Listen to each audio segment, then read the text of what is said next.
మన కళాశాలలో మనం ఒకటి గుర్తించాలి. ఆయన మీరు లండన్ లైబ్రరీలో కొన్ని వేల గంటలు ఆయన వెచ్చించి ప్రపంచ జ్ఞానాన్ని అంతా కూడా సముపార్జించి ఆయన అక్కడ ఉండిపోకుండా మళ్ళీ భారతదేశానికి వచ్చి ఆయన మూలాలు తెలుసుకొని సమాజంలో ఉన్నటువంటి రుగ్మతలన్నింటినీ తొలగించడానికి ఆయన జీవితాంతం త్యాగం చేశారు. ఆయనకి ఒక పర్సనల్ ప్రత్యేకించి వ్యక్తిగత గ్రంథాలయం ఉన్నట్టు తెలుసు. దాంట్లో 50,000కు పైన పుస్తకాలు ఉన్నాయట. ఆయనకు వచ్చినటువంటి జీతంలో సగం పైన ఈ పుస్తకాలకే ఖర్చు పెట్టేవారట ఆయన. సో ఆయన రాసినటువంటి ఒక పుస్తకం ద్వారానే ఇప్పుడు మనకి రిజర్వ్ బ్యాంక్ కూడా స్థాపించడానికి కారణమైందని, అలాగే ఆయన ప్రతిపాదించిన బిల్లు ప్రకారమే స్త్రీలందరికీ కూడా ఆస్తి హక్కు, అలాగే స్వేచ్ఛ ఇవన్నీ కూడా లభించాయని మనకి తెలుస్తుంది. సో అలాంటి మహానుభావుడి యొక్క జీవిత చరిత్ర ప్రతి వాళ్ళకి ఆదర్శం కావాలి. సో ఆయన ఆశయాలు మీరు పుణికిపుచ్చుకోవాలి. మీరందరూ కూడా జీవితంలో ఒక ఉన్నత స్థానానికి వెళ్ళాలంటే కొంతమంది మహానుభావుల బయోగ్రఫీ చదవాలి. వారిలో మన డాక్టర్ బిఆర్ అంబేద్కర్ గారి బయోగ్రఫీ ఒకటి.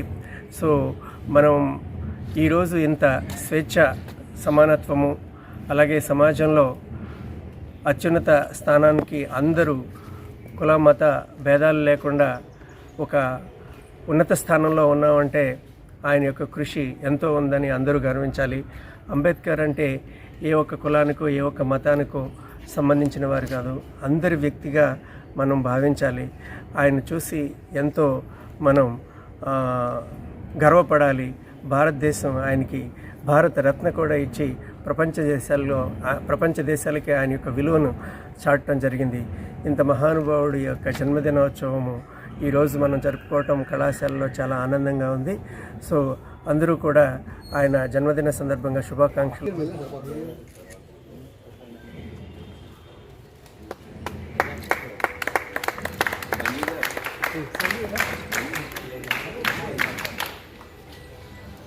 వచ్చాడన్నా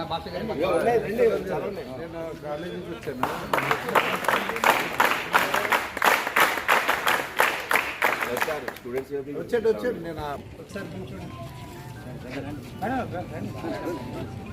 సార్ రండి సార్.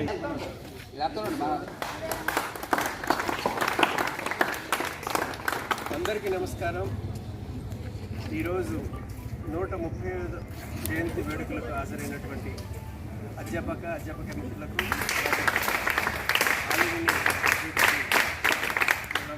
విద్యార్థులందరికీ కూడా కళాశాల తరఫున ప్రత్యేక బాబాసాహెబ్ అంబేద్కర్ గారి కోసం మనకందరికీ తెలిసింది. ఆయన ఎంతో త్యాగంతో ఈ భారతదేశానికి అద్భుతమైన రాజ్యాంగాన్ని ఇవ్వడం జరిగింది. మరి ముఖ్యంగా స్వార్థం లేని వ్యక్తి. ఈ రోజుల్లో ప్రతి స్వార్థంతో నా కుటుంబం, నా యొక్క వ్యక్తిగత జీవితాన్ని ఆలోచిస్తున్నారు. ఈ రోజుల్లో అప్పట్లో ఆ కుటుంబాన్ని మొత్తానికి కూడా వదిలిపెట్టి పిల్లలు అనారోగ్యంతో ఉండి చనిపోతున్నా సరే పట్టించుకోకుండా ఈ దేశానికి సేవ చేయాలని చెప్పేసారు. మంచి రాజ్యాంగాన్ని రాసి మరి మనకు ఇవ్వడం జరిగింది. మరి ఎందుకంటే అప్పట్లో అందరూ అనేవారు బ్రిటిషర్స్, మీకు రాజ్యాంగం ఇస్తే, మీకు స్వాతంత్రం ఇస్తే పాలించుకోలేరు, మీకు ఎలాంటి రాజ్యాంగం లేదు కదంటే, ఆ రోజున అంబేద్కర్ గారు మహాశయుడు అన్ని దేశాల్లో ఉన్న రాజ్యాంగాల్ని వారు చదివి అనేక మతాలు, అనేక కులాలు, వివిధ ఆహారపు అలవాట్లు ఉన్న ఈ దేశానికి ఎలాంటి రాజ్యాంగం ఉంటే మంచిదని చెప్పేసి వారు రచించడం జరిగింది. ప్రతి ఒక్కరికి కూడా, స్త్రీలకి కానీ పశుపక్షాదులకు కానీ అన్నిటికి కూడా ఉపయోగపడే విధంగా మంచి రాజ్యాంగం రాసి దేశం యొక్క చరిత్రని ప్రపంచ దేశాల్లో కూడా ఎంతో పేరు తెచ్చిన వ్యక్తి డాక్టర్ బాబాసాహెబ్ అంబేద్కర్. ఈ సందర్భంగా ఈ కార్యక్రమంలో మా అలుమిని అసోసియేషన్ కూడా పాల్గొన్నందుకు చాలా సంతోషంగా ఉంది. డాక్టర్ రామచంద్ర ఆర్కే గారు ఈరోజున ఎట్టి పరిస్థితుల్లో కూడా అందరికీ వివిధ కార్యక్రమాలు ఉంటాయి, 9 o'clockకి షాప్గా పెడితే మిగతా కార్యక్రమాలకు అందరూ వెళ్ళగలుగుతారని చెప్పేసి 9కి పెట్టారు. చాలా సంతోషం. రామచంద్ర గారు వచ్చిన తర్వాత ఎవ్రీ ఇయర్ దీని ఇంకా డెవలప్ అవుతుంది. ముందు కూడా జరగబోయే కార్యక్రమాల్లో ఇంకా డిఫరెంట్గా చేసుకోవడం కోసం రామచంద్ర గారు సలహాలతో ముందుకు వెళ్తామని సందర్భంగా తెలియజేస్తాం.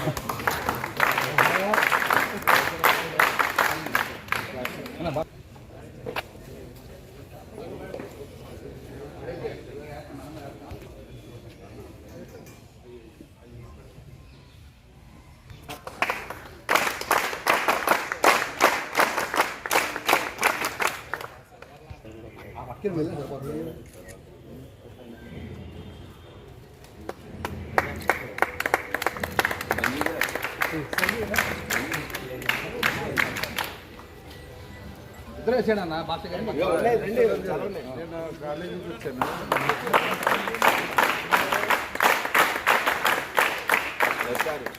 వచ్చాడు నేను సార్ రండి సార్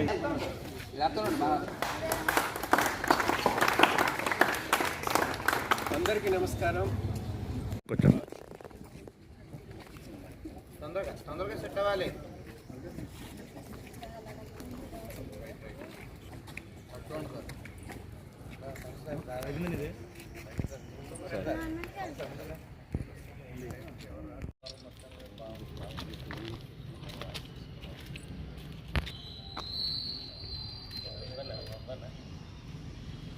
జోహార్ డాక్టర్ బిఆర్ అంబేద్కర్. జోహార్ డాక్టర్ బిఆర్ అంబేద్కర్.